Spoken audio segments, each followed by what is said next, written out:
Industria Salud.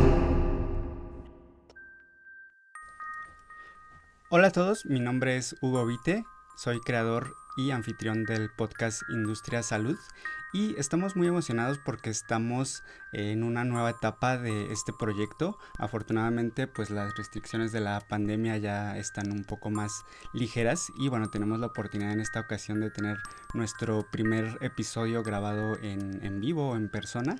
Y bueno, en esta ocasión tenemos de invitado un gran invitado, Oscar Flores. Y quiero darte la bienvenida y con una breve presentación para todo nuestro auditorio acerca de tu biografía. Bueno, Oscar a lo largo de más de 20 años de trayectoria profesional se ha desempeñado en diversos cargos de la industria farmacéutica en posiciones tales como lanzamiento de productos, acceso a mercado, relaciones gubernamentales, ventas a gobierno. Además cuenta con 6 años de experiencia a nivel senior en el ámbito de la consultoría, destacando proyectos de asuntos públicos, cabildeo, políticas públicas del sector salud. Actualmente colabora en el acompañamiento y profesionalización de organizaciones de la sociedad civil, particularmente en materia de incidencia en políticas públicas en salud, acreditado como cabildero del Congreso de la Unión para la 65, Así es, la correcto, ¿verdad? 65. 65 legislatura se ha desempeñado como asesor de organismos no gubernamentales en materia de compras consolidadas en el sector salud en México. Colabora con gobiernos estatales en materia de salud pública y seguridad. Es además licenciado en Mercadotecnia por el Instituto Tecnológico de Estudios Superiores de Monterrey y tiene estudios de posgrado en Finanzas y Estadística aplicada por el ITAM. Y bueno, esta es pues una impresionante biografía. Me gustaría que me digas, Oscar, si hay algo más que quisieras tú agregar o No, al presentarte. contrario.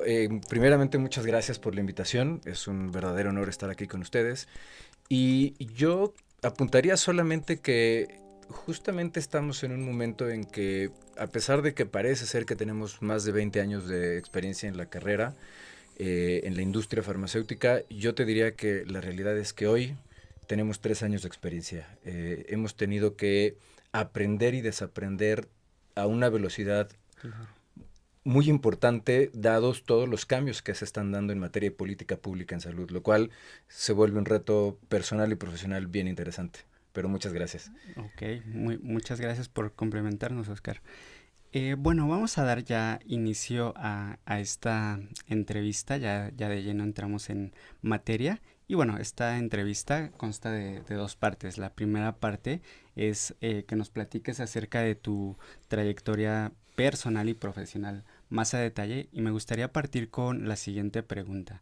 Eh, ¿De dónde surge tu pasión? Y bueno, ya nos has hablado, ya hemos visto, ¿no? Que tú traes un cierto background, pero ¿cómo se conjunta esa formación con lo que tú ahora haces? ¿De dónde surge que tú te dediques a lo que ahora te dedicas? Que también ya nos vas a hablar más adelante. Yo tengo bastantes dudas porque, bueno, el término de cabildeo no está como tan claro para mí, Oscar. Claro, gracias. Eso es un tema bien interesante y yo creo que como muchos de nosotros cuando estudiamos una carrera o decidimos qué carrera estudiar, siempre tenemos algo en mente, ¿no? Yo creí que me iba a dedicar siempre a la producción de comerciales, de campañas de publicidad y cuando estaba estudiando justamente descubrí la investigación de mercados. Ok. Y yo creo que uno de los retos más importantes que encontré en ello fue esa capacidad de convertir los datos en información y la información en recomendaciones y estrategias accionables. Así que primero fue como el primer cambio que tuve en estas decisiones de carrera. Y después, un laboratorio farmacéutico alemán muy importante me hizo favor de invitarme a hacer mis prácticas profesionales durante el último año de la carrera. Y hay un dicho en la industria farmacéutica que dicen que la maldición de la maleta, ¿no? Una vez que entras a la industria farmacéutica es muy difícil que te salgas. Y bueno, pues Ok. yo llevo ya casi 25 años trabajando en esto, ¿no? 25 años. Y así fue como llegué. De hecho, yo llegué al área de investigación de mercados en la industria farmacéutica. Ok. Después me tocó moverme hacia la parte de desarrollo y planeación estratégica, Ok. establecimiento de precios, productividad de fuerza de ventas.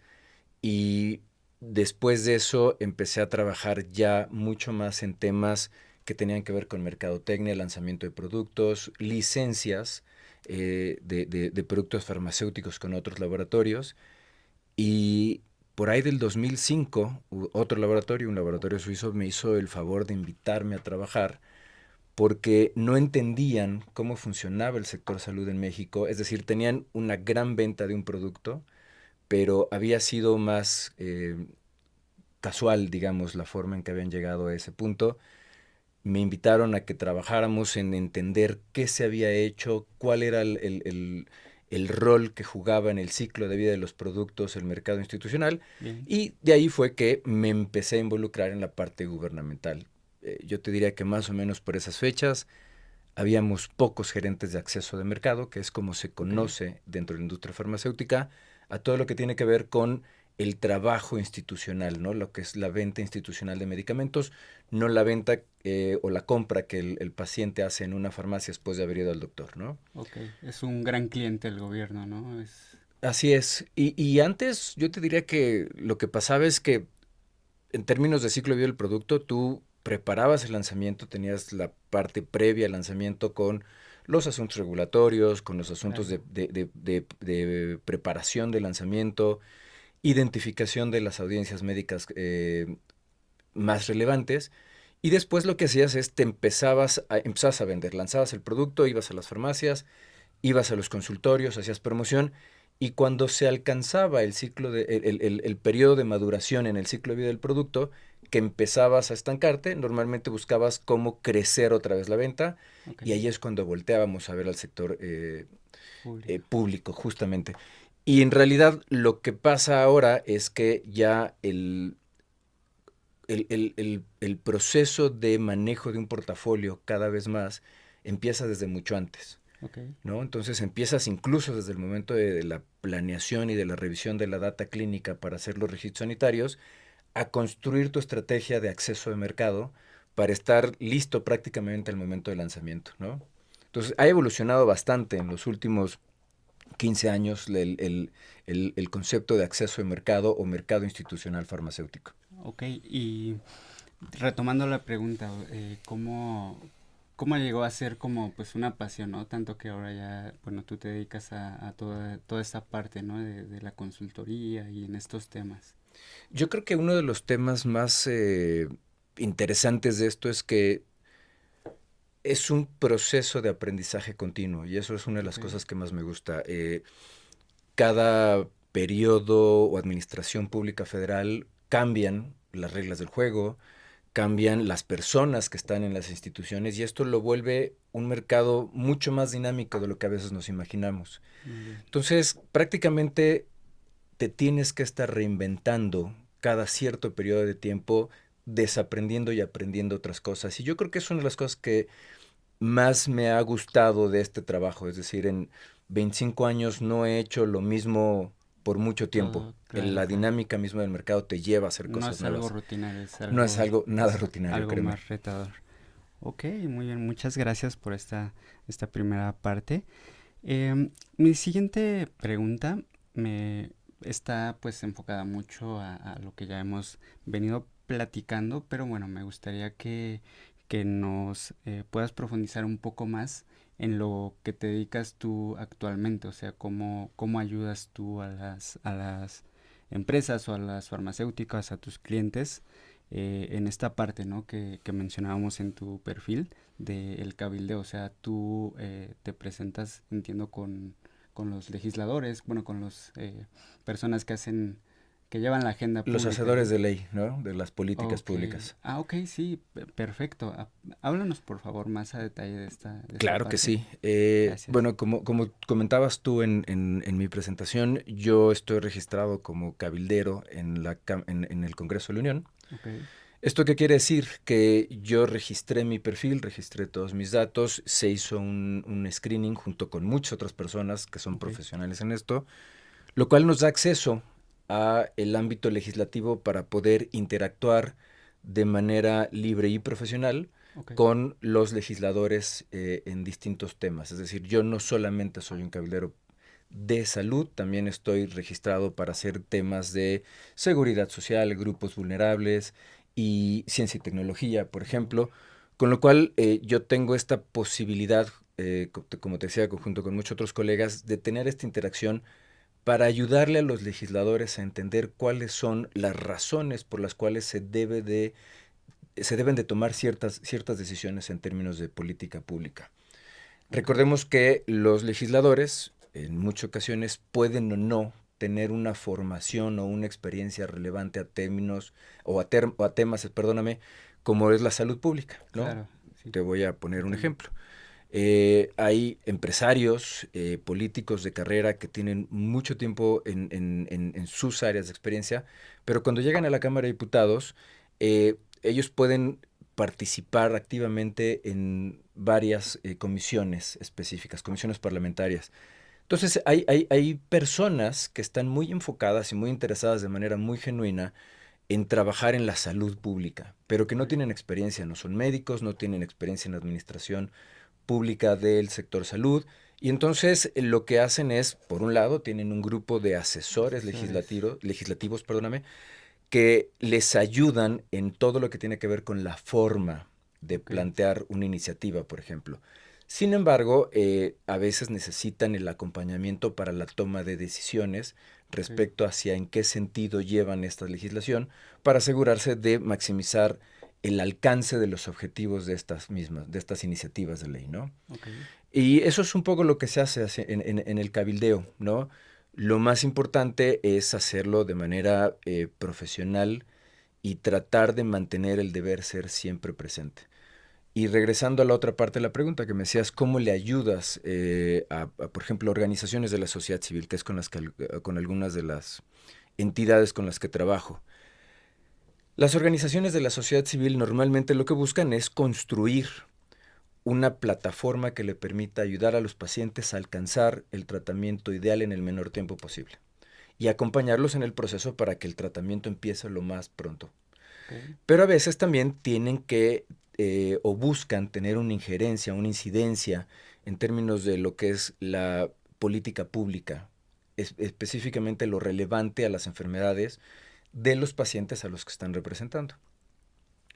Otra vez, es gente con grandes intenciones, con muchas ganas de trabajar por los pacientes, pero que no necesariamente tienen los conocimientos del camino que hay que seguir. Técnicos, por así decir. Técnicos, legislativos, a veces legales y jurídicos. Yo no soy abogado, pero siempre me hago acompañar de colegas que saben de esta materia. Se arma un equipo multidisciplinario y entonces construimos una estrategia. Creo que uno de los temas más importantes está en la colaboración para abrir diálogos, ¿no? Muchas veces pensamos que las organizaciones de la sociedad civil son grupos que están exigiendo solamente que se les dé la atención a los pacientes, pero yo creo que cada vez más estamos viendo una sociedad civil en sus organizaciones que se está acercando con propuestas, ¿no? Tengo la experiencia de haber trabajado hace muy poco con una organización muy profesional que creó todo un curso de una serie de enfermedades muy específicas, de alta especialidad, de alto impacto en la salud. ¿Curso? Es un curso en línea que está dedicado a que los profesionales de la salud de primer contacto, que no necesariamente tienen que ver con estas enfermedades, porque algunos de los síntomas son muy genéricos, y voy a poner un ejemplo, empiezan con un dolor de estómago, con afecciones gastrointestinales, pues van primero al médico general, a veces van al internista, van al médico familiar a nivel institucional, van con el gastroenterólogo y pasa mucho tiempo hasta que logran tener un diagnóstico. Entonces, el interés de esta organización era justamente crear un curso para estos médicos de primer contacto, especialistas o no, para poder identificar signos y síntomas que les permitieran entonces construir un camino para la detección más temprana y más oportuna de la enfermedad y con eso empezar a tener mejores resultados una vez iniciado el tratamiento. Y todo esto, por ejemplo, es una intención muy buena, pero lo que hay que hacer es encontrar los caminos y esta organización le ayudamos nosotros a construir la comunicación con instituciones de salud de tal manera que pudieran hacer una identificación con los objetivos de educación médica continua de las instituciones de salud, y la realidad es que se les ha recibido de muy buen grado y han recibido esta intención de apoyo al grado que lo han subido a las plataformas de capacitación de las instituciones, de tal manera que les permite que los médicos de primer contacto de estas instituciones tengan acceso a esta información. Por ejemplo, hay enfermedades raras o de baja prevalencia, como también se les conoce, que muchas veces incluso en la carrera de medicina, a veces en el mejor escenario ocupan una página de los libros. Claro, Porque son enfermedades tan poco estudiadas que requieren otro tipo de abordaje. Entonces, este tipo de cuestiones colaborativas son muy importantes.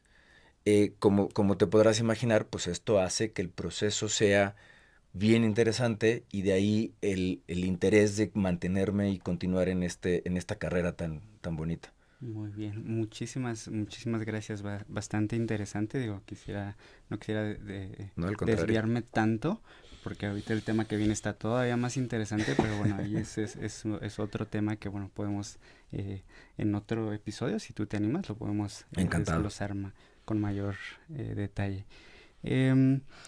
La siguiente pregunta, digo, todo va de alguna forma ligado, ¿no? No es totalmente independiente. ¿Cómo consideras tú que en el ramo en el que tú te desempeñas cómo va a evolucionar ese ramo en el que tú te estás desempeñando? ¿Cuáles son los cambios? Y bueno, sobre todo para alguna persona, algún estudiante que tenga algún interés en desenvolverse por ese medio, ¿qué es lo que tú consideras como ese futuro? Wow. Yo creo que la pregunta es sumamente interesante y me voy a ir hacia el pasado primero. Okay. Cuando yo llegué a la industria farmacéutica en 1997, 97. una de las cosas que veíamos era una dinámica completamente diferente, ¿no? Ya te lo comentaba hace un rato. Antes el foco estaba en el sector privado y lo que hacíamos era una ecuación relativamente sencilla. La persona se sentía mal, tenía algún síntoma, iba a su médico de confianza, fuera especialista o no, de ahí salía con una receta, con un número de medicamentos, iba a la farmacia y la surtía. La ecuación era muy simple. Claro. La llegada de los genéricos, que abren las posibilidades a comprar a tener más opciones para comprar a mejores precios, la exposición que tienen hoy los médicos al número de elementos de información para tomar la decisión de hacia dónde deben de llevar su prescripción médica, ha hecho que el entorno se vuelva cada vez más complejo, por llamarlo de alguna manera, ¿no? O sea, permite, dependiendo del médico, de la especialidad, de las condiciones y características del paciente, incluso hasta de su perfil sociodemográfico, identificar cuáles son las mejores opciones para obtener los resultados en salud que se buscan al mejor precio posible, ¿no? Bien. En la parte institucional no es diferente. Como te decía, antes nosotros me tocó incluso presentar ante el Consejo de Salubridad General para el cuadro básico y catálogos, que ahora se llama Compendio Nacional de Insumos para la Salud, presentar una hoja de Excel, y ese era nuestro estudio de evaluación económica. Wow. Eso ha evolucionado al grado que hoy existe una guía para la conducción de estudios de evaluación económica. La farmacoeconomía, ¿no? La farmacoeconomía, exactamente. La farmacoeconomía es parte de la evaluación de tecnologías en salud. Y justamente lo que hace es busca garantizar las mejores opciones costo efectivas para que el sector salud pueda armarse de un arsenal terapéutico para poder, utilizando y administrando los recursos disponibles, que siempre van a ser finitos y limitados, la forma de dar la mejor atención a la población. Todo eso ha cambiado, y yo creo que ahora, y creo que la pandemia incluso nos enseñó que hay más tecnologías, hay más herramientas con las cuales el sector de salud se va a cambiar. Justamente ayer se aprobó un dictamen de Comisiones Unidas en la Cámara del Senado para darle entrada y mucho mayor robustez a todo lo que tiene que ver con la telesalud y las teleconsultas médicas. De tal manera que el propio sector salud podrá tener acceso a estas herramientas que va a tener beneficios para todas las partes. Les va a permitir a las instituciones descongestionar las clínicas de primer contacto o de primer nivel al paciente, particularmente me vienen a la cabeza menores de edad, adultos mayores, personas con ciertas limitaciones físicas para poderse trasladar, tener acceso a telemedicina o a telesalud sin tener que salir de su casa a menos que sea absolutamente necesario. Claro. Entonces, yo creo que las opciones del futuro son prácticamente infinitas, ¿no? Y eso va a ser bien interesante. Claro, y bueno, tú hablabas que antes era únicamente el foco en salud iba sobre medicamento, ¿no? Ahora pues ya con tantas opciones de, yo Claro, me dedico en este caso a los dispositivos médicos, que bueno, es parte de los insumos de salud, o sea, es todo un claro. mundo también. Bueno, los dispositivos médicos tienen también una gran aplicabilidad y un futuro hacia adelante impresionante, ¿no? Claro. Hoy ya se puede incluso pensar que vamos a llegar a un momento en que las cirugías y los estudios de imagenología y demás se van a poder hacer en remoto sin que los técnicos y o los médicos estén presentes. Claro. Las interconsultas van a poder ser vía remota entre un médico en la ciudad de Mérida y la ciudad de Tijuana para poder hacer una valoración integral de los pacientes. Entonces yo creo que el futuro hacia adelante es muy promisorio en ese sentido. Sí, totalmente de acuerdo contigo, Oscar. Vamos a la siguiente pregunta. ¿Qué proyectos tienes actualmente? Y bueno, también platícanos qué planes o proyectos tienes a futuro, ya sea a mediano plazo, a largo plazo. Pues yo creo que el primero es consolidar la consultoría, que es a lo que me dedico actualmente, para encontrar herramientas más robustas cada vez para colaborar con el desarrollo de mis clientes, ¿no? He estado trabajando con algunas asociaciones de la industria farmacéutica, con algunas organizaciones no gubernamentales, que están muy interesadas justamente en entender cómo construir un ecosistema cada vez más favorable, más dinámico, que permita la colaboración y las interacciones en dos vías con las autoridades en salud. Entonces yo creo que ahí es hacia donde nos vamos a enfocar nosotros como Cabildo Consulting en los próximos meses, años, ¿no? Ok, ok, bastante interesantes estos planes. ¿Perteneces a, digo, aparte de los que has comentado, a algún grupo, alguna comunidad, alguna organización? Pues mira, yo soy parte del grupo de socios fundadores de ISPOR, que es la International Society of Pharmacoeconomics and Outcome Research, que justamente se enfoca en el estudio de las metodologías y herramientas para hacer evaluación económica de tecnologías en salud. Okay. Trato de ser lo más activo posible. Hay momentos en que la carga de trabajo no te permite hacerlo tanto como quisiera uno. Eh, y además trato de estar muy activo en redes sociales específicas como LinkedIn. Claro. Eh, Tengo un blog, un blogspot o un blog en el cual subo algunas de las cosas que escribo, porque parte del ejercicio de actualización está en estos mecanismos de lectura y aprendizaje. Y en mi caso, escribir es uno de los mejores mecanismos que tengo para Para poder poder. actualizarme a mí mismo, ¿no? Se vuelve uno autodidacta en ese sentido. Claro, sí, yo llegué a conocerte por recomendación de un colega a través de tus artículos del blog y ya después coincidimos, ¿no? Así En es, LinkedIn y bueno, de ahí tuvimos el contacto y bueno, aquí estamos, ¿no? así es. En la Gracias. entrevista. Vamos a la siguiente pregunta. Y bueno, esta es un poco más personal, ya entramos un poco más personal, pero bueno, ahí hay mucha libertad, ¿no? En lo que tú desees compartir. ¿A qué dedicas tu tiempo libre? Pues mira, trato de leer lo más posible. Me consideraba antes un cinéfilo, creo que ahora las series están tomando el Sí, rol del cine. el cine, sí, sí, Como buen generación X soy muy fanático de Star Wars y a veces claro. ya no nos da tiempo de estar al corriente en todo lo que está pasando, ¿no? Sí, sí, sí. Entonces, me gusta mucho, te digo, todo lo que tiene que ver con estas películas y o series de ficción. Me gusta leer, trato de leer lo más que puedo. A veces me enfoco mucho en leer temas de política pública, temas de actualización en los temas que tienen que ver con la industria farmacéutica, pero también me gusta tratar de leer algo de ciencia ficción, ¿no? Y también leo mucho Star Wars, entonces dedico mucho tiempo a eso. Evidentemente, pues tratar de pasar el mayor tiempo o al menos un tiempo de calidad con la familia, ¿no? Entonces, eso es en lo que dedico mi tiempo libre.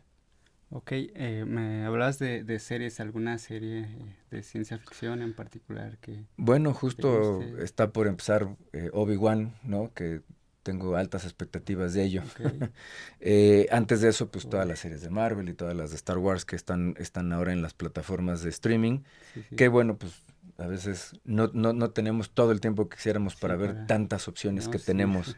son bastantes, Así ¿no? es, Bastantes, como dices, para llevarles la continuidad. así es. Y esta, digo, ya me la respondiste parcialmente, pero ¿a dónde recurres para mantenerte actualizado e inspirado, ¿no? Para poder hacer pues, el trabajo o no, o sea, quizá algún podcast, libro, Yo creo no que sé. hay podcasts bien interesantes. Sí, De hecho, he estado escuchando algunos de los episodios. No he logrado ponerme al corriente de los de podcasts los, que han estado ustedes publicando, muchas gracias. pero este tipo de contenidos ayudan en mucho a escuchar incluso las visiones de otras personas. Leo bastante en LinkedIn, leo bastante en las páginas del Consejo de Salud General, de la Cámara de Diputados, de la Cámara de Senadores, para tratar de entender qué es lo que está pasando. Ok, Y tengo la fortuna de tener buenas relaciones con colegas muy interesantes que se dedican también a este ámbito y en ocasiones hacemos algunas tertulias, incluso a uy, veces por WhatsApp, ¿no? ah, Y el intercambio de artículos que pueden ser nacionales o incluso de publicaciones internacionales te ayudan a estar más o menos actualizado. A veces también es tanto material que es complicado, ¿no? Entonces, claro, sí, eh, de y, procesar. exacto, y por ejemplo, te contaba de esta iniciativa o este dictamen de telemedicina o telesalud, Ok, que de hecho yo no lo tenía ubicado, pero gracias a un colega que me hizo una pregunta al respecto, le dije, oye, yo no sé de qué estás hablando, claro. me compartió el dictamen y entonces lo pude leer. Y tratamos de hacer este intercambio normalmente de información porque la cantidad de datos o de publicaciones que hay afuera es casi infinito, ¿no? Claro, sí, totalmente más en pues en esta industria, ¿no? Que es de la salud, pues eh, hay varias, ¿cómo llamarlo? Varios frentes, ¿no? Por una parte está lo que comentabas de telemedicina, por otro lado pues está lo de los medicamentos, dispositivos médicos, o sea, un Sí, claro. montón de... Y vienen temas importantes, ¿no? Hay que estar muy al pendiente de todo lo que tiene que ver ahora con la distribución de medicamentos en el sector salud, ¿no? Que me parece que es un reto interesante hacia adelante. Ok, ok, Oscar. Vamos a pasar entonces a la segunda parte del podcast, que es el tema específico en el cual tú eres experto. Y me gustaría que nos dieras para esto bastante contexto para quienes no estamos tan familiarizados con el tema y que en cuanto a distribución de medicamentos y compras consolidadas, pues únicamente nos enteramos por los resúmenes que hacen en las noticias, ¿no? En los medios convencionales o en algunos artículos. Y bueno, tú que eres experto, pues me gustaría que nos puedas hablar de cómo se llevaba en el pasado la compra, la distribución de medicamentos, cómo se hace actualmente, incluyendo el actual gobierno, la actual administración, y cómo piensas que se va a llevar en el futuro o cuál es el camino que se debiera seguir en este sentido. Muy bien, gracias. Muy interesante la pregunta porque habría, como tú bien dices, que contextualizar un poco hacia el pasado. Lo voy a tratar de hacer de la manera más resumida posible. Claro. Y yo te diría que el sistema de salud en México, particularmente el que tiene que ver con la seguridad social, el ISSSTE, el IMSS, es relativamente nuevo, ¿no? A pesar de que ya tiene 80 años, 80. en realidad es poco tiempo como sistema. y ha evolucionado a lo largo de las décadas. Y yo te diría que hay que considerar también que a partir de 1983 más o menos empezó un proceso de descentralización. Ok. Esta descentralización permitía a los estados tener un nivel muy importante de autonomía en términos de sus estrategias en salud, y esto fue construyendo sistemas federales de seguridad social, sistemas estatales de seguridad social, Ok. y además fue creando sistemas de servicios de seguridad en salud, ¿no? Y esto y lo que ocasionó es que hubiera una fragmentación no solamente en estas decisiones, sino en los procesos de compra. Ok. Y esto llevó a que Perdón, antes de seguir adelante, los que mencionas tú son, por ejemplo, los federales, sería el el IMSS, el IMSS, ISSSTE, ISSSTE, Pemex, por ejemplo, Pemex, la ok. Secretaría de la Defensa Nacional, la Secretaría de Marina o el llamado ISFAM, que es el Instituto de Seguridad Social de las Fuerzas Armadas Ok. mexicanas, que Lo, tienen una cobertura nacional, ¿no? Son federales por eso. ok. Y hay, Estatal, y hay estatales sí. que tienen que ver, y te voy a poner algunos ejemplos. Por ejemplo, el ICEMIM en el Estado de México Sí, sí, lo y el conozco. ISEM, que es el Instituto de Seguridad, Instituto de Servicios de Salud del Estado de México, Claro. y el ICEMIM, que tiene que ver con municipios, con los empleados estatales y municipales. Ok. Está, por ejemplo, la Secretaría de Salud de Sinaloa y está el Ok. ISTESIN. El ISTESIN presta servicios de seguridad social, es decir, prestaciones médicas, prestaciones económicas y sociales a los trabajadores de las instancias estatales. Es decir, hay un ISSSTE federal y hay ISSSTEs De los en los estados. estados, ok. Entonces, si tú te pones a ver eso, además de los sistemas federalizados, pues hay 32 estados, cada uno podía tener sus propias instituciones de salud para sus trabajadores, Ok. que no eran de las delegaciones federales, sino las secretarías estatales de en todos los sentidos, y la Secretaría de Salud estatal que daba a la población en general servicios de salud. Sí. Y esto hacía que convivieran muchos sistemas y subsistemas de salud en los estados. Sí. Y anteriormente, pues cada una de estas instancias salía a hacer sus compras de medicamentos o de dispositivos médicos. Ok. Y había una cierta diferenciación en los precios que obtenían. Es decir, el estado de Tlaxcala, por ejemplo, en su Secretaría de Salud, que compraba, no sé, 1,500 piezas de un medicamento, podía obtener un precio. Mientras que el ISSSTE a nivel nacional, que compraba varios millones de piezas de ese mismo medicamento, podía tener acceso a precios mucho más bajos. Lo que se buscó entonces es encontrar criterios para que todas las instituciones pudieran tener acceso a precios reducidos. Entonces, por ahí del 2008 lo que se hizo fue darle al ISSSTE, que era el mayor comprador de El, insumos para la el salud, ISSSTE. al IMSS. Ok. Dijiste, ¿verdad? Sí, Perdóname. dijiste. El El IMSS. IMSS, que era el mayor comprador de insumos para la salud, coordinara la compra para hacer una sola licitación e integraba de manera voluntaria a todas las instancias de salud o todas las secretarías de salud que quisieran obtener estos precios mucho más competitivos, ¿no? Ok.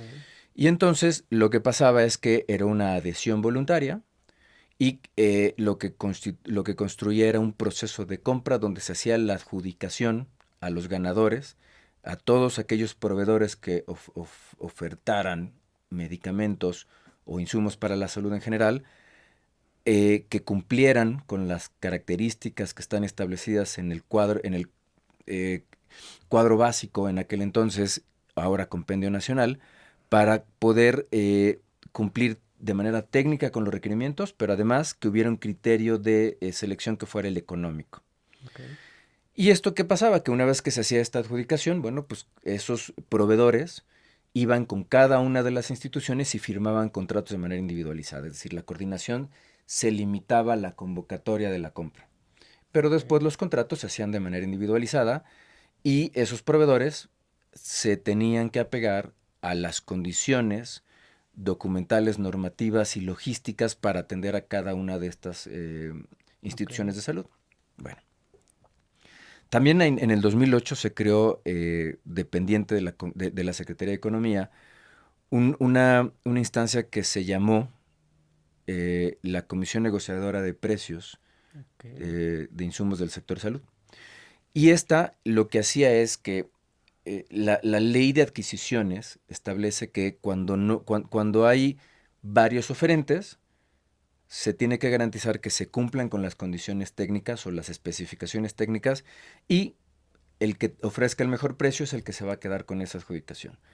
Pero hay casos, como los medicamentos de patente o de fuente única, Ok. que lo que pasa es que hay un solo oferente. Y entonces había condiciones bajo las cuales estos proveedores no tenían necesariamente que cumplir más que con el requerimiento del cumplimiento técnico de la licitación misma, la ley de adquisiciones, perdóname, establece que cuando no hay más oferentes, pues se puede hacer una adjudicación directa, y esto es una Directamente. Ok. excepción contemplada en la ley. Lo que hacía la Comisión Negociadora de Precios era llamar a estos proveedores y buscar condiciones para que se hicieran ofertas competitivas de Ok. descuentos o de valor agregado, entendiendo por valor agregado el otorgamiento o el apoyo en pruebas diagnósticas, en entrega domiciliada, en free goods, o por cada 10 que me compres yo te doy 2 sin costo, Ok. o inclusive en descuentos por volumen.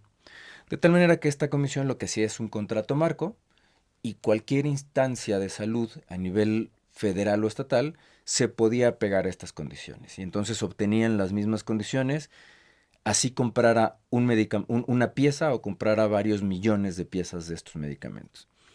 Y esto funcionó así hasta el 2018, es decir, más o menos 10 años, Ok. cuando esta administración decidió dar un giro a los mecanismos de compra, ¿no?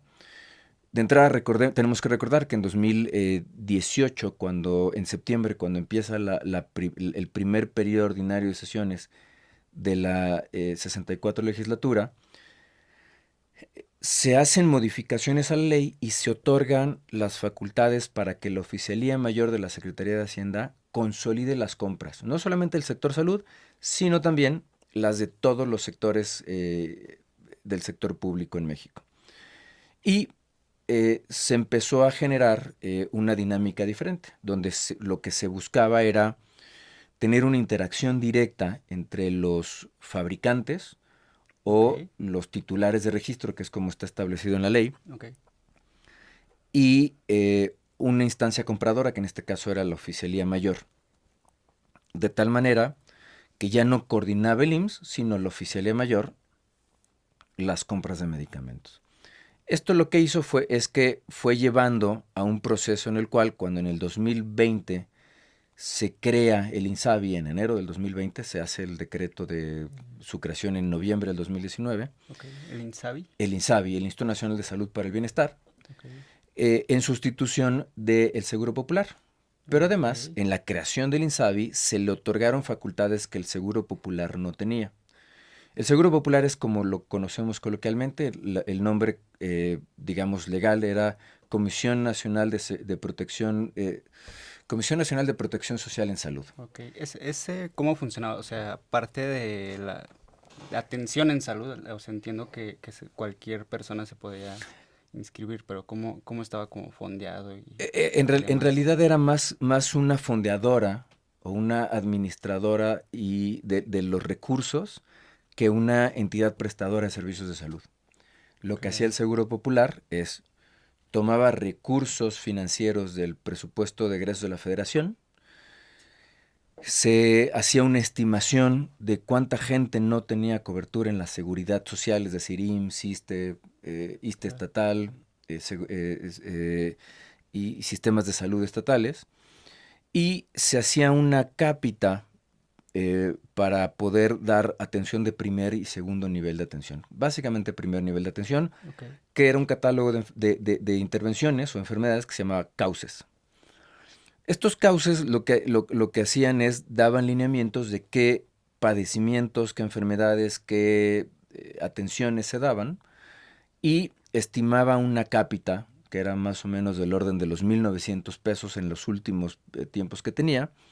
Y entonces cada estado afiliaba al Seguro Popular a la población que no tenía seguridad social. Cada año los estados mandaban su padrón de afiliados, y si había un estado que tenía 1,000,000 de afiliados, bueno, pues recibía 1,900 pesos por cada uno de sus afiliados, con lo cual recibía 1,900 millones de pesos para la atención del primer nivel de atención. Okay. Por otro lado, bueno, estos servicios se tenían que otorgar con la infraestructura de los servicios estatales de salud, o el CESA. Okay. Y evidentemente esto lo que hacía es que se otorgaran estos servicios de primer nivel de atención, pero había otros dos mecanismos de financiamiento, que eran el Seguro Médico Nueva Generación, después Seguro Médico Siglo XXI, que atendía también ciertas intervenciones o padecimientos o enfermedades a todos los niños del momento de su nacimiento hasta los 5 años, ¿no? Se contemplaban enfermedades que se consideran de alto impacto en términos de costo y en términos de impacto a la salud, como vamos a pensar en la insuficiencia renal aguda y la insuficiencia renal crónica en menores de 5 años. Okay. Y se daba cobertura completa. Que esto no se otorgaba por adelantado, sino que se hacía un reembolso a las secretarías de salud estatales o a los hospitales que dieran esta atención. Y luego estaba el Fondo de Protección contra Gastos Catastróficos. El Fondo de Protección contra Gastos Catastróficos lo que hacía era listar esas enfermedades de alto impacto que podían generar un gasto catastrófico a las familias, como los cánceres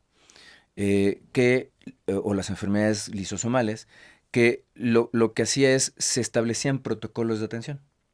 Entonces, más o menos como un seguro de gastos médicos mayores, cuando tú haces una solicitud de reembolso, okay, se tenía que asegurar, uno, que el diagnóstico estuviera confirmado para esas enfermedades. 2, que el hospital que dio la atención estuviera acreditado para la atención de esas enfermedades y tuviera un convenio firmado vigente.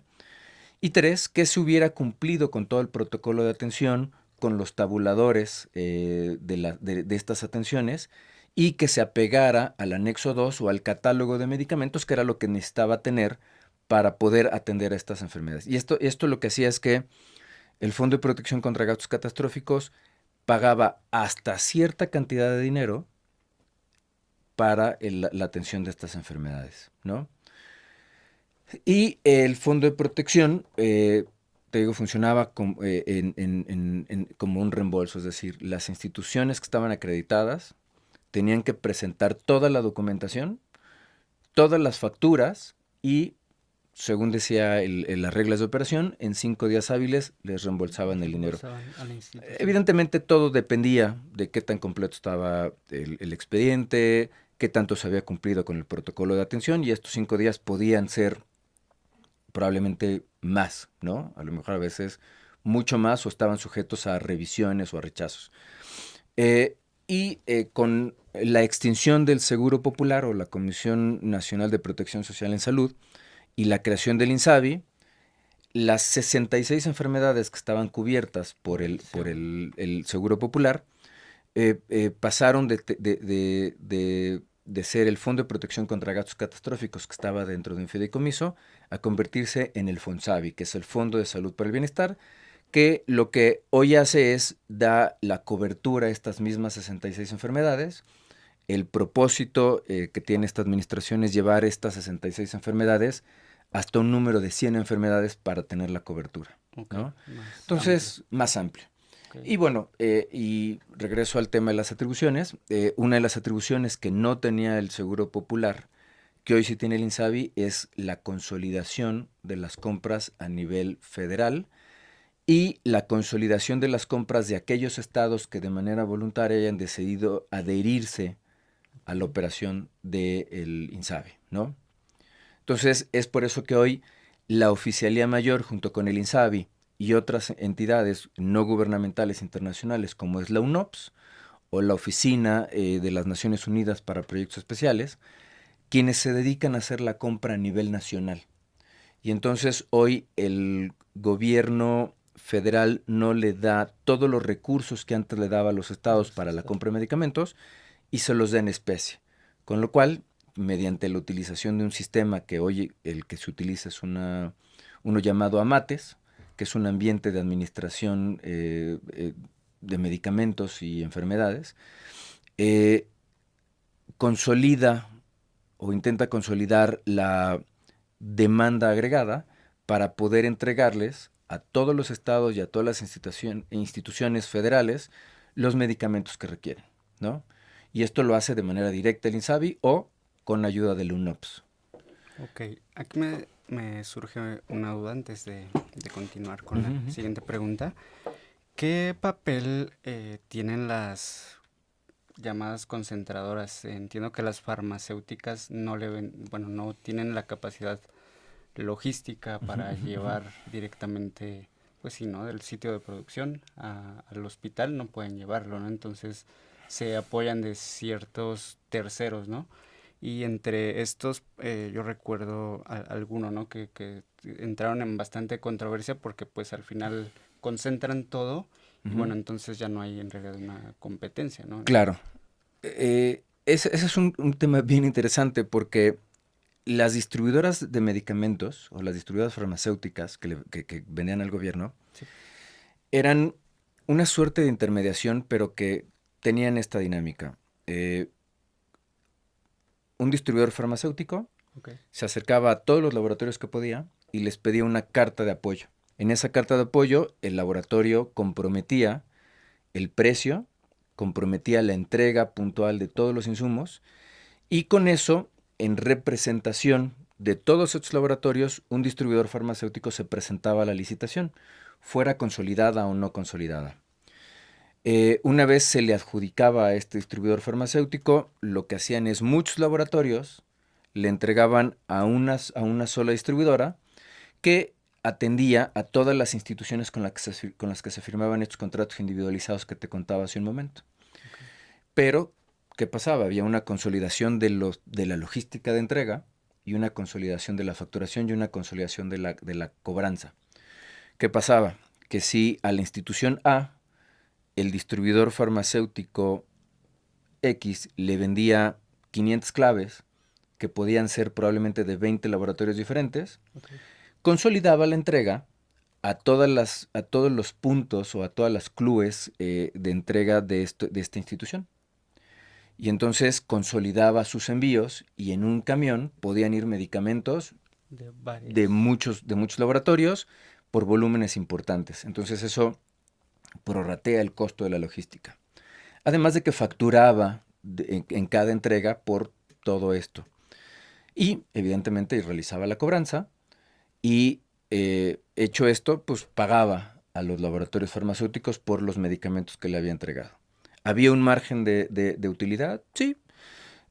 Podía estar rondando entre el 14 y el 4%, dependiendo del valor de cada uno de estos insumos en cuestión, pero que en términos generales pues representaba el costo de la logística, el costo de la administración de los contratos, el costo de administración de la cobranza y el costo del servicio, ¿no? Y ellos tenían que ser muy cuidadosos de estas eficiencias para poder tener una utilidad en estos márgenes, ¿no?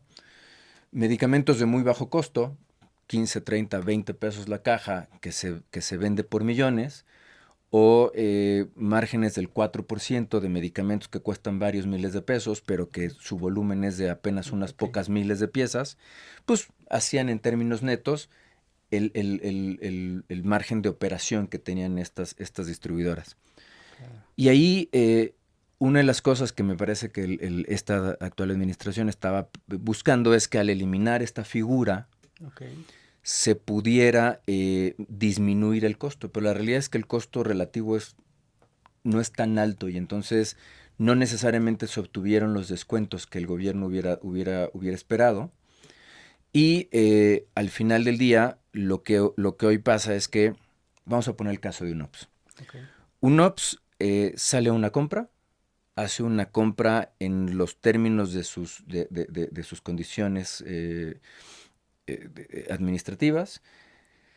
Una vez adjudica, vamos a pensar, una clave a un laboratorio farmacéutico, esta institución, la UNOPS, le pide al laboratorio que le entregue a un operador logístico que va a almacenar y a distribuir al último punto de entrega los medicamentos, y lo que hace es que UNOPS tiene una relación contractual directa con el laboratorio farmacéutico o con el titular del registro sanitario y le entregan a un operador logístico. Ahí es una parte de la cadena. Pero ¿quién paga el operador logístico? O sea, ¿es El parte operador de UNOPS? logístico tiene un contrato con el INSABI para la recepción, almacenamiento y dispensación de estos medicamentos. Okay.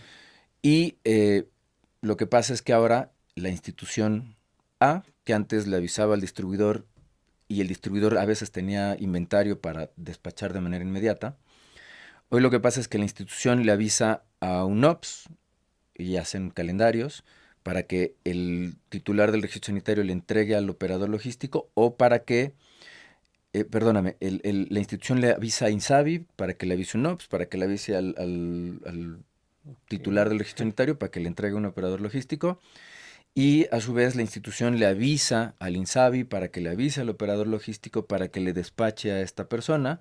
El operador logístico le avisa al INSABI para que le avise un OPS, para que le avise al fabricante, para que le entregue al operador logístico. Entonces, me parece que eso es uno de los retos más importantes que hoy tenemos. El sistema se fraccionó, Okay. lo que lo hace ser menos ágil de lo que deberíamos esperar que pasara en esos términos. La realidad es que hoy lo que entendemos por desabasto es más un asunto logístico que un asunto de que no haya medicamentos. Puede haber casos en los que la pandemia además complicó mucho más las cosas, que sí, haya medicamentos que estén en escasez. Pasó con el Propofol, pasó con el paracetamol, por ejemplo, en algunos casos y en algunos momentos específicos, pero mucho de lo que hoy estamos viviendo no es la falta de medicamentos necesariamente, sino esta descoordinación o fragmentación del sistema o de la cadena de suministro. Ok, no es que sea una escasez de medicamentos, o sea, los laboratorios siguen produciendo y sigue habiendo dinero, entiendo, En para términos poder generales, sí. comprarlos. Es decir, hay presupuesto y cuando se hace el presupuesto que es de la federación, dinero hay y está ahí disponible. Ok.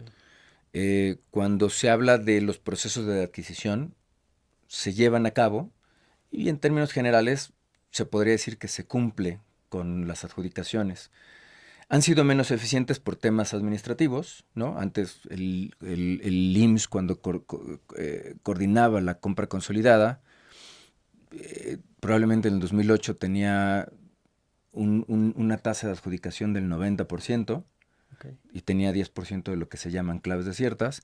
Hacia el final podría haber llegado al 85% más o menos, y la oficialía mayor, por temas más bien administrativos y de su proceso de aprendizaje, llegó a tener tasas de adjudicación del 62%, ¿no?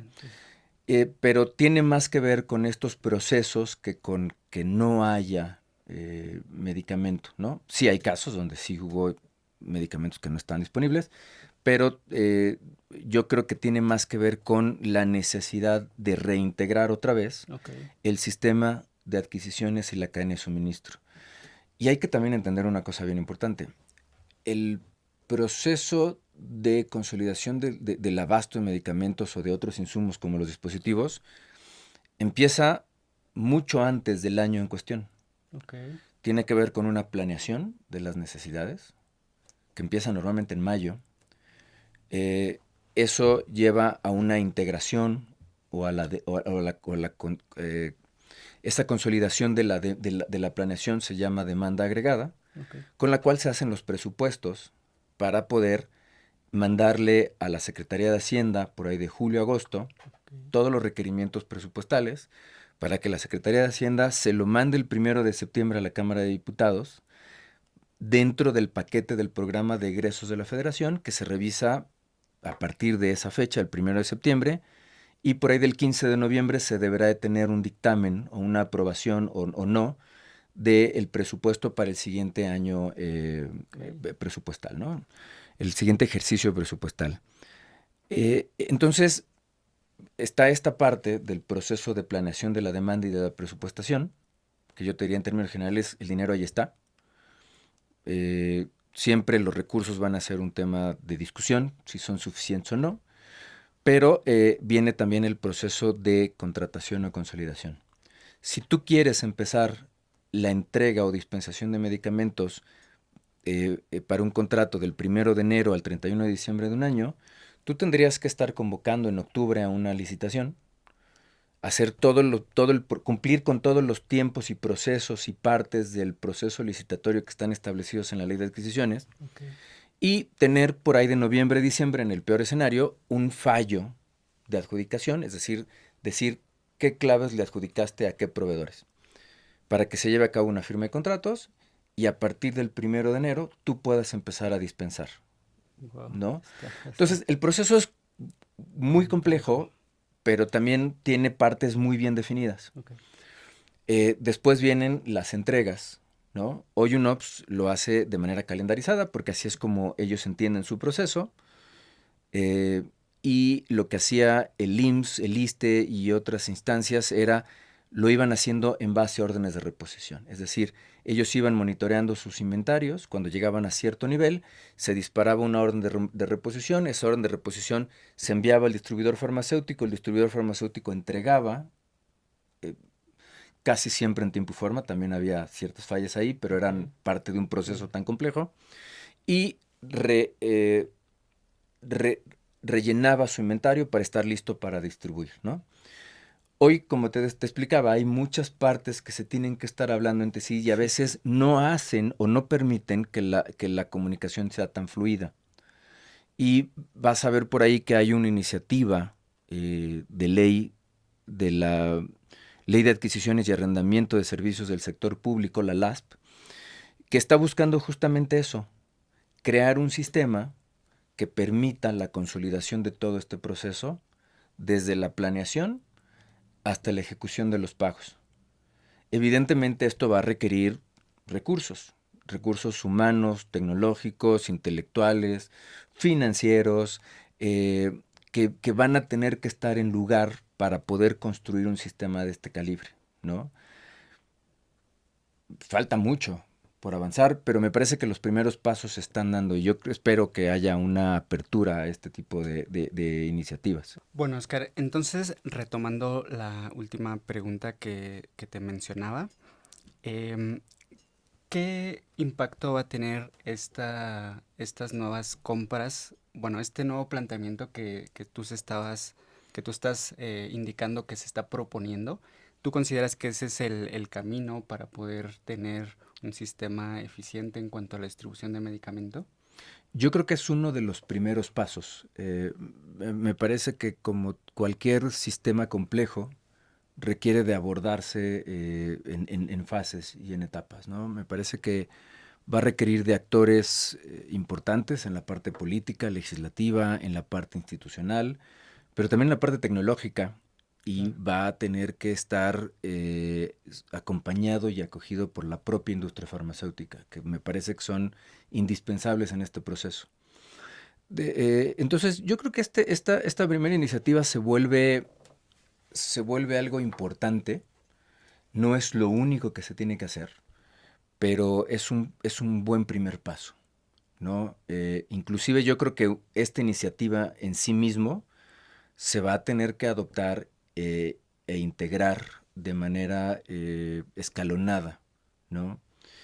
Y va a tener que estar vinculada a lo que ya existe, como Compranet, que es el sistema de contratación del gobierno federal, que es una plataforma que garantiza de alguna manera la transparencia en los procesos de adjudicación o licitatorios. Ok.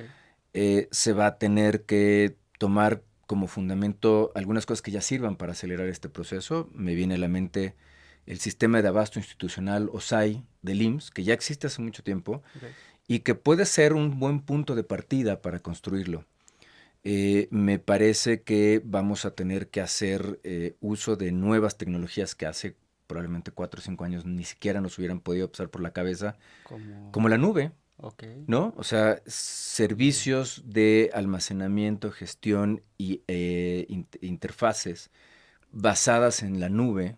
Claro, claro. Y hay proveedores transnacionales y nacionales muy grandes con los que se puede trabajar, que me parece que pueden garantizar esta interconexión y esta integralidad en el sistema. Es decir, hoy tú, sin importar si estás en tu computadora o en tu teléfono o estás usando los datos propios o estás usando un Wi-Fi en alguna oficina o en tu casa, hoy tú te puedes conectar a lo mejor a hacer compras en Amazon o en Mercado Libre y Sí. no importa dónde estés, hay mecanismos para hacerlo.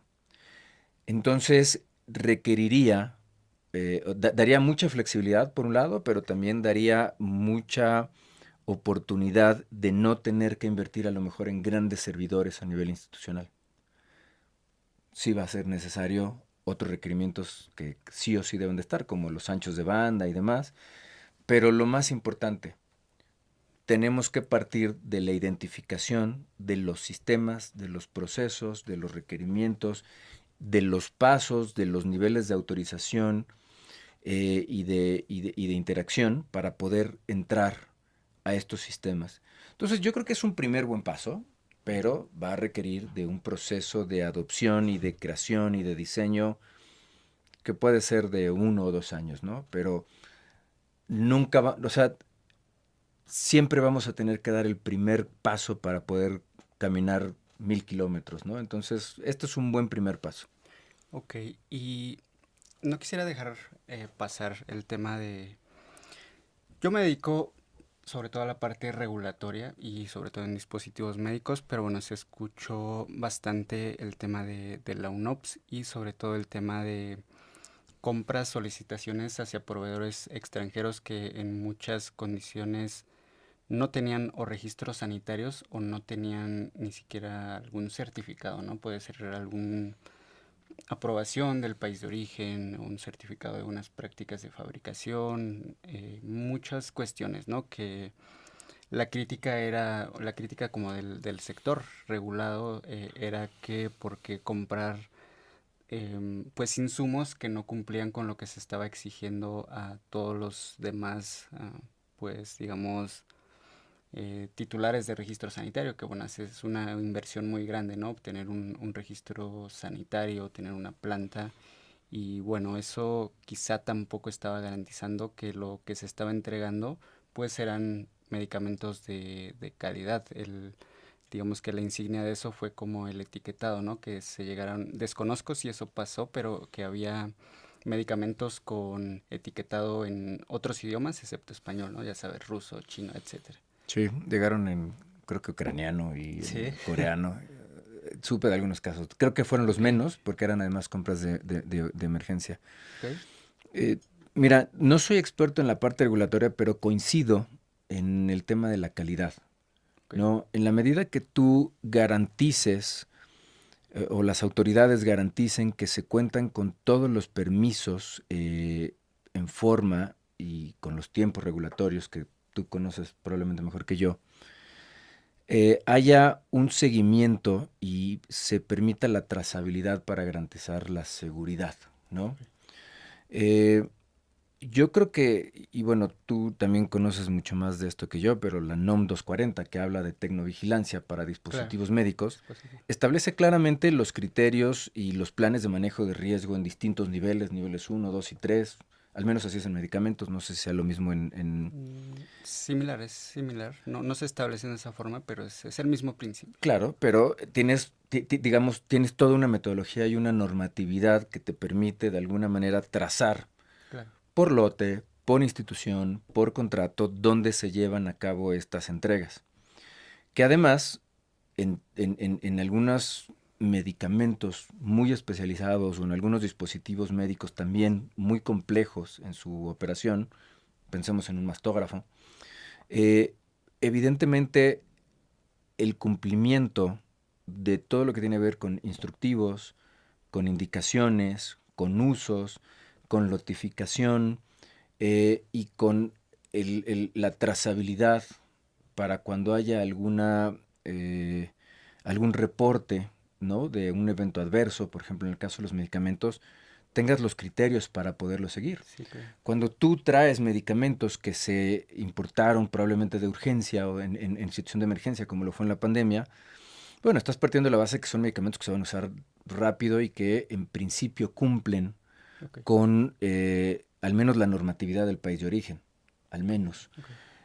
Pero sí deberíamos de asegurarnos que estos sistemas garanticen la seguridad no solamente en el cumplimiento de todos los requerimientos para obtener un registro sanitario, sino en los mecanismos de notificación, seguimiento y reporte de farmacovigilancia. La NOM 220 y la 240 son muy claras en que el fabricante lleva una gran responsabilidad en el proceso de trazabilidad de estos insumos.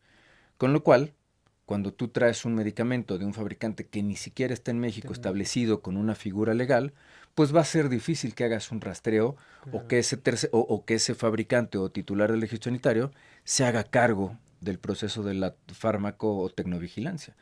Y yo creo que ahí va a ser muy importante esta garantía de calidad y de manejo, ¿no?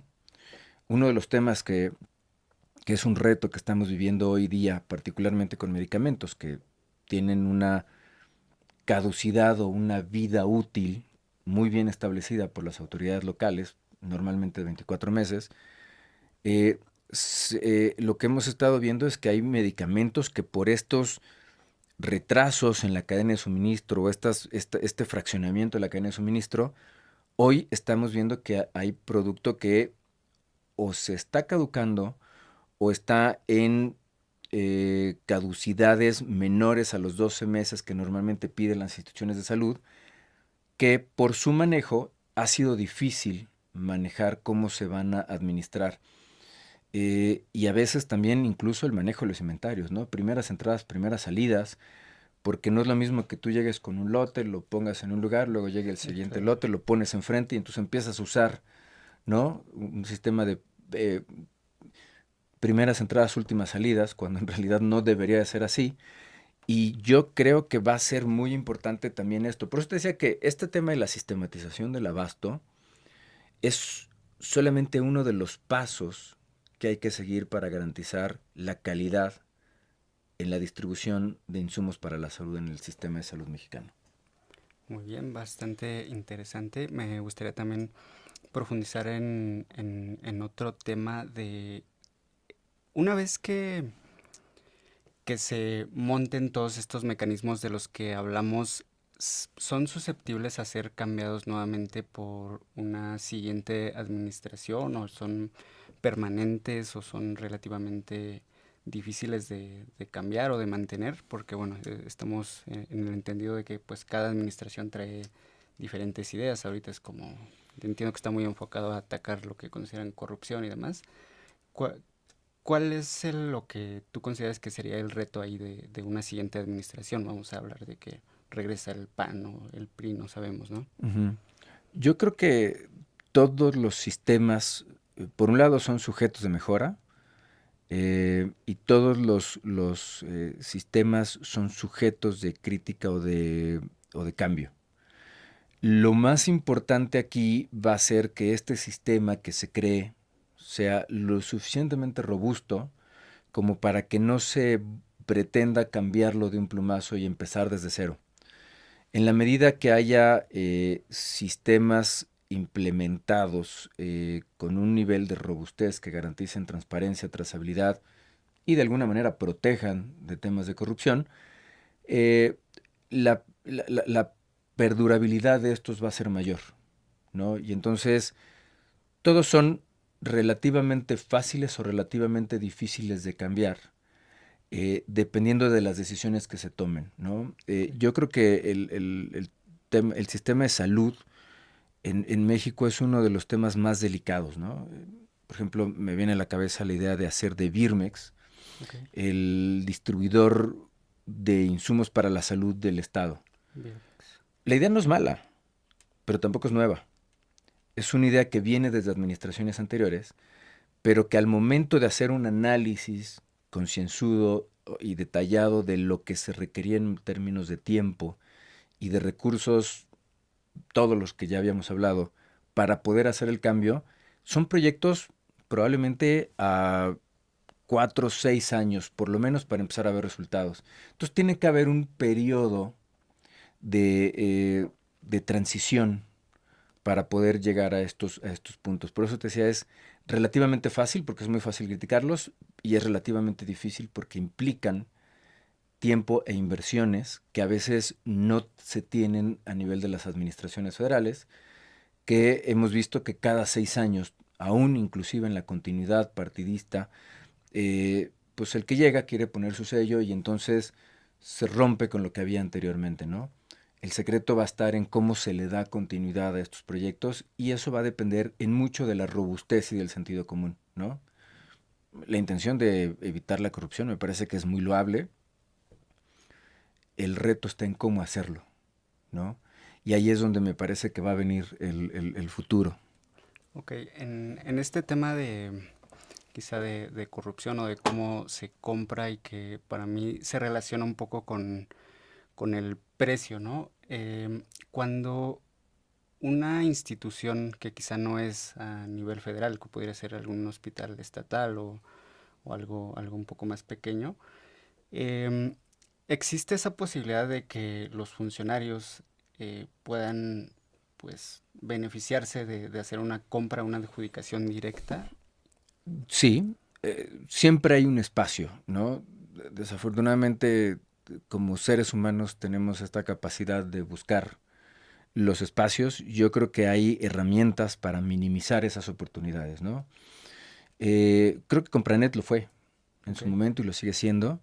Y por eso las adjudicaciones directas están establecidas en la ley de adquisiciones como excepciones, ok, porque las adjudicaciones directas dan una mayor apertura a estas intenciones de una malpraxis en los procesos de compra. Eh, Hay espacios en el pago donde creo que son todavía más grandes los huecos que en el proceso de adjudicación. Porque ok, tú adjudicas en base alineamientos establecidos en Compranet o en los procesos licitatorios que siempre van a tener espacio, ok, ¿no? Y hay que estar muy claros de ello, no son perfectos. Pero en el proceso de compra, cuando tú llegas a un momento en que te van a pagar a 90 días, han pasado 120, 180, 270 días y no te han pagado, siempre va a haber un par de elementos, tanto la parte que cobra como la que paga, en la que pueden encontrar estos espacios a la corrupción. Yo creo que aquí sistemas integrales que hagan documentación y trazabilidad de los procesos lo más cerrados posibles, sin la intervención de la mano de las personas, ok. se puede minimizar los efectos de la corrupción. Y otra vez, minimizar. Desafortunadamente hay personas con mucha imaginación y Ok. muchos recursos para encontrar esos espacios, ¿no? Para hacerlo. Pero bueno, al menos se minimiza y eso yo creo que es importante, que sí lo demos como un primer paso hacia adelante. Muy bien, bastante interesante. Gracias por complementarlo. Vamos a dar ya cierre a esta entrevista. Ha sido bastante buena y bueno, tenemos temas para una una segunda parte, ¿no? Yo De encantado. este, sí, sí, totalmente. Vamos a cerrar con lo siguiente. ¿Qué impacto te gustaría tener en tu ramo y en la industria salud? Y bueno, yo me extendería a qué te gustaría tener como impacto, qué huella te gustaría dejar aquí en el país, ¿no? O no sé, tú comenta. Gracias. Yo creo que uno de los retos más importantes, y me gustaría pensar que es el legado que dejamos como personas y como mexicanos, está en colaborar en la creación de un sistema más justo que permita el acceso a tanta gente como sea posible. A mí me gustaría pensar que puedo ser un facilitador de los procesos de diálogo entre las partes, entre lo legislativo, el ejecutivo o las instituciones de salud y la industria farmacéutica, ¿no? A la Ok, que le tengo claramente mucho que agradecer porque me ha dejado aprender todo lo que hoy puedo implementar. Y yo estoy convencido de que en las tres partes hay formas de colaborar en un diálogo abierto y de dos vías. Y un legado último que a mí me gustaría pensar en el que puedo colaborar es en la creación de una muy necesaria política nacional farmacéutica. Okay. Me parece que hay muy buenos intentos, hay personas y autoridades que francamente han hecho mucho en ese sentido, pero que todavía nos falta concretarlo, ¿no? Y ojalá se dé pronto y lo veamos hecho una realidad, pero me gustaría llegar ahí, a ese punto, al poder ser Política farmacéutica. en la política nacional farmacéutica. ¿Qué significa política nacional farmacéutica? Digo, relativamente breve, ahí podemos hacer la parte 2, pero Claro. ¿qué significa en pocas palabras? Yo creo que bien amerita una sesión, pero la política nacional farmacéutica tiene como objetivo establecer los pilares desde la investigación y desarrollo Okay. hasta el abasto final, Okay. pasando por muchos otros pilares de calidad, de innovación, de acreditación, de educación, de formación, para construir todo un sistema autosustentable y soberano que nos permita, como país, tener acceso a las mejores opciones terapéuticas posibles. Okay. Hay una iniciativa que hizo el Consejo de Salud General en mayo del año pasado que es subsecuente a varias otras iniciativas que han tenido otras entidades para hacerlo, pero me parece que ya se está llegando a un punto en que esta propuesta del Consejo de Salud General está logrando representar y redondear lo que debe de ser una política nacional farmacéutica. Y hay 7 pilares en esto y te digo, involucran incluso desde el proceso de las capacidades de desarrollo e investigación científica básica hasta el momento de la entrega y el suministro y el uso racional de estos insumos. Entonces es un proceso muy integral en torno a todo lo que tiene que ver con la farmacéutica, ¿no? Y las opciones disponibles en un país. Está muy interesante, es un concepto Sí, también bastante interesante, viejo. pero el que tenga el nombre de farmacéutico no significa que solo es medicamento o sí. Se engloba mucho ahí y yo creo que debería ser una de las muchas dimensiones en la política nacional en salud, Política ¿no? en salud, sí, o sea, hablábamos de salud digital, Exactamente, dispositivos médicos, ¿verdad? Mecanismos de dispensación, mecanismos de Sí, prescripción, exacto. uso racional, razonable, seguro de medicamentos. Y de ahí hay muchos otros temas. Genial, genial, Oscar, muchas gracias. Y cerramos con la última pregunta. ¿Estás abierto a alguna colaboración o alguna consulta? Y en caso de ser así, déjanos tu correo electrónico, tu contacto, tus redes sociales para que, bueno, alguien que escuche este podcast pueda ponerse en contacto contigo. Muchas gracias. Sí, evidentemente estamos abiertos a la colaboración con instituciones, con organizaciones y con la propia industria farmacéutica. Eh, nos pueden encontrar como Cabildum Consulting. Tenemos un blogspot que se llama cabildum.blogspot.com. También estoy a sus órdenes en el 55 3708 5089 y en el correo oscar.flores@cabildum.com. Okay. Y en LinkedIn tenemos una página por la cual nos pueden contactar también de manera directa, ¿no? Entonces, ahí estamos a sus órdenes. Perfecto, pues muchas gracias, Oscar. Con esto cerramos este episodio del podcast. Agradezco nuevamente que hayas aceptado la invitación a poder platicar y sobre todo que fue en persona, se le da una dimensión Muchas totalmente gracias. diferente al episodio y bueno, esperamos tenerte por aquí pronto. Esperemos que así sea. Muchas gracias por la invitación y nos vemos pronto. Gracias. Gracias, hasta pronto. Bueno, esto ha sido todo por este episodio. No olviden escuchar los episodios anteriores y seguirnos en nuestra página de LinkedIn, también en Facebook y en industriasalud.com. Gracias.